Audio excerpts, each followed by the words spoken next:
and bring it actually the physical page. But he's still around. He's still in the University of New South Wales, still a professor of statistics, still professes the same thing. But he's never been discussed, and the reason why he has never been discussed by his peers is because there would be thousands of PhDs and thousands of biologists who would lose their jobs if they took him seriously. But let me repeat what he said. They found millions, not 1, 2, 3, 4. They found millions of mutations as a result of nuclear testing, and they found no new species. Clearly, no new species as a result. And therefore, based upon all the evidence, based upon all of the variables and all the things that are necessary to change the genetic code, Professor HASOFER'S conclusion was very clear and emphatic. Given a reasonable number of years, meaning in the billions, the 15 or 20 billion, actually 13.5 or 4, 13.7 according to the latest things that I saw, 13.7 billion years. Given that number of years, it is impossible mathematically for evolution to have ever taken place. By the way, the Earth is only about 4.5, 4.6 billion years old. Therefore, given that smaller amount, certainly is impossible, according to the professor, for evolution to have ever taken place. So what is your response? Your response is, well, evolution is always taking place. And my response to you is as follows. And you still don't get it. Evolution does not happen automatically. It's not a faucet that gets turned on. Evolution, if it exists, is a process that is random. It cannot be. There's nothing in the world that will teach my brain to pop out antennas.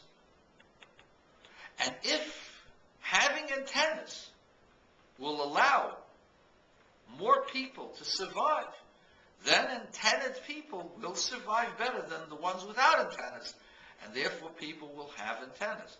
But there's nothing in my brain that teaches my physical body to grow antennas.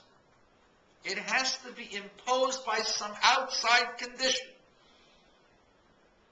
Same thing is true with fingers and toes for flippers on a fish. There is nothing in the fish's environment that teaches the fish to develop fingers and toes. There's nothing. It's something that's imposed from the outside. And those fish who would get fingers and toes would better be able to walk on the bottom of the ocean than those with just plain old flippers. And therefore, they could survive better. That's the idea behind it. But it's not something that they learn. It's not something from the environment that happens. It's something that is imposed upon. It's nothing that comes by itself. It doesn't develop by itself. I can want to have telepathy, but there is no way that I will develop a sixth sense of telepathy by my will alone. Man has wanted, ever since they saw birds fly, to develop wings. Yeah, we developed a way to fly. We fly better than any birds using airplanes and helicopters. But we still haven't figured out a way to get them on our backs physically. Even though we would like to have them. And certainly, if we had wings, we could survive a lot better. Let me tell you something. People in the Holocaust could have avoided being shot if they could flap their wings and get away from those those machine guns, wouldn't they? A lot of people could save themselves if they learned how to fly, but they can't, because it's not something that is learned. It's not something that is developed by itself. It's a thing that happens through some outside manipulation, some outside force, which causes mutations.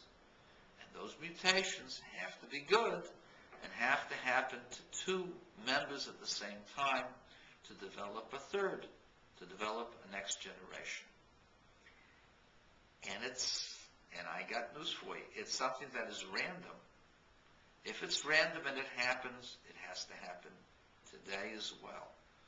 There should be some dogs that are learning how to not just bark, but how to talk. There should be some dolphins who should learn how to develop their flippers into hands and to write Einstein's equations on a waterproof blackboard. But it's not happening. And it hasn't happened, and it can't happen. And evolution is a bunch of hooey.